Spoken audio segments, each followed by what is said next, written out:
Mehribon Allohim, mehring va marhamatingdan nasibador qilib, oilamizga qiz farzand berganing uchun shukr.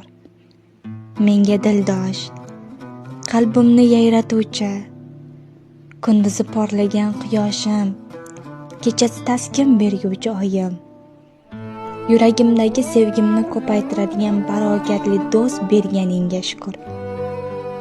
Robbim, qizalog'imni tanasi, ruhi, aqli va qalbini, har qadamini, har bir fikrini senga omonat etaman. Eng go'zal suratda uni har xil turli yot va zarralardan asrab-avaylagin. Ota-onasiga faqat rahmat olib keladigan, qalbi esa sening sevgingga to'lgan, iymon va muhabbat egasi bo'lsin.